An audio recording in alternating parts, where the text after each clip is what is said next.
आज आप सभी के बीच में बाबा हमारी पूरी टीम एगो गीत ऐसा प्रस्तुत करत बा बाबा इ देश के आज हमने इ देश में कहीं तक केकरे बदौलत वो महापुरुष के चरणों में सत सत नमन बा और उन्हीं महापुरुष के सादर चरणों में एक हमार गीत प्रस्तुत बा बाबा। अगर कोनो त्रुटि हुई तो आप सभी लोग क्षमा करें कि महान कृपा करी हन। और हमरे देश के लिए जे बलिदान देले बा जे भी रहल सबके श्रद्धा सुमन अर्पित बा। कहना बा अरे बोल के बंदे मातरम के बोलिए बिरना, बोल के बंदे मातरम के बोलिए बिरना, जय हो। बोल के बंदे मातरम के बोलिए बिरना, बोल के बंदे मातरम के बोलिए बिरना, बोल के बंदे मातरम के बोलिए बिरना। क्या बात है। बंदे मातरम के बोलिए बिरना, बोल के बंदे मातरम के बोलिए बिरना, देश आजादी खातिर फांसी कैले झूलिए बिरना। देश आजादी खातिर फांसी गइला झूलिए बिरना। क्या बात है। देश खातिर फांसी गइला झूलिए बिरना।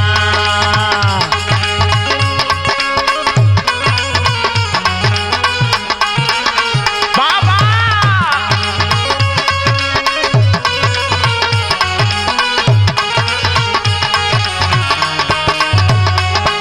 जियो। अरे बाप हाथी चाचा बा जियो किशन बा अनिल चाचा नीरज भैया चाचा।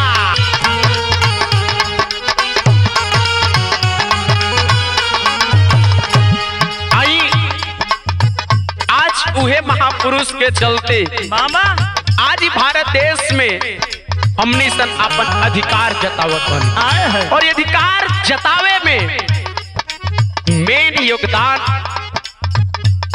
बाबा साहब डॉक्टर भीमराव अंबेडकर जी के पास। बाबा हमारे बीच में परम आदरणीय श्री कवि संतोष जी के लेखनी गजब की लेखनी लिखत गई का शेखर सुभाष भीम भागत बलिदनिया। शेखर सुभाष भीमा भागत वाली दानिया। अरे वाह। शेखर सुभाष भीमा भागत वाली दानिया। पहले कुर्बान देश हित में जवनिया। पहले कुर्बान देश हित में जवानिया। पहले कुर्बान देश हित में जवानिया।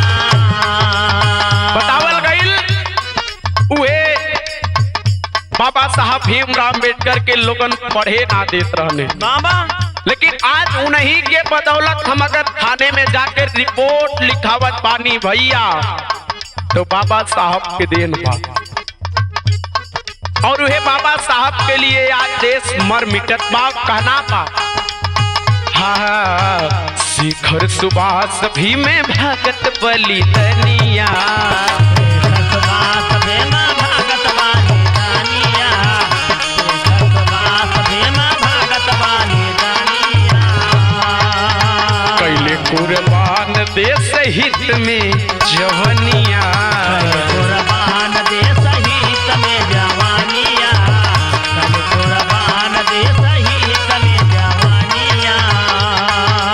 आज कहाँ केहू के इतना समय बा अपने पट्टीदार खातिर केहू एक लाठी सिर पे ना खाई तो देश खातिर अपन पूरा लहू बहा के चल गई। बाबा अरे लहू से सींचे आप चमन बन माली ये बिरना। लहो से आप जनमन मानी गिरना। लहो से आप चमन बन मानी गिरना। अरे लहू से सींचे आप चमन बन माली ये बिरना, देश आजादी खातिर फांसी कैले झूलिए बिरना। देश आजादी खातिर फांसी गइला झूलिए बिरना। देश आजादी खातिर फांसी गइला झूलिए। क्या बात है।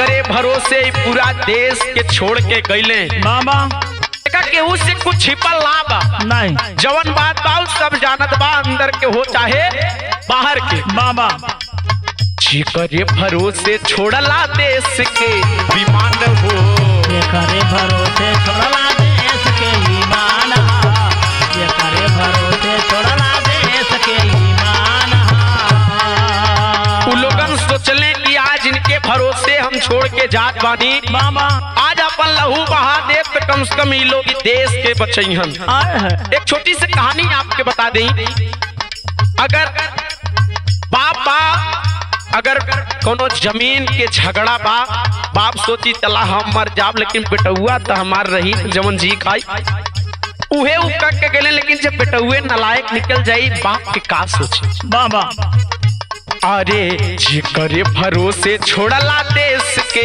विमान हो अरे भरोसे छोड़ला देश के ईमान अरे भरोसे छोड़ला देश के ईमान उहे लोग भैले आज चोर बेईमान हो ओहे लोग भाईले आज चोर बेईमान लोग भाईले आज चोर बेईमान जेकरे भरोसे छोड़ले देश के विमान हो उहे लोग भैले आज चोर बेईमान हो।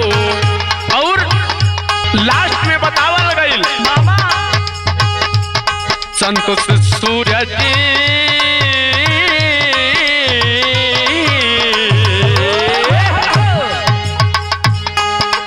संतोष सूरज वतन बद चढ़ गए सूलिए बिरना सूरज वतन बदे चढ़ गइले सोले बिरना अरे बाप सूरज चढ़ गइले वतन बदे सोले बिरना अरे संतोष सूरज वतन बद चढ़ गए सूलिए बिरना देश आजादी खातिर फांसी कैले छूलिए बिरना आजादी खातिर फांसी गइले क्या बात है देश आजादी खातिर फांसी गइले झोले बिरना हाँ पुल के बंदे मातरम के बोलिए बिरना फूल के बांधे मातरम के बोले बिरना अरे बाबा के बांधे मातरम के बोले बिरना देश आजादी खातिर फांसी कैले छूलिए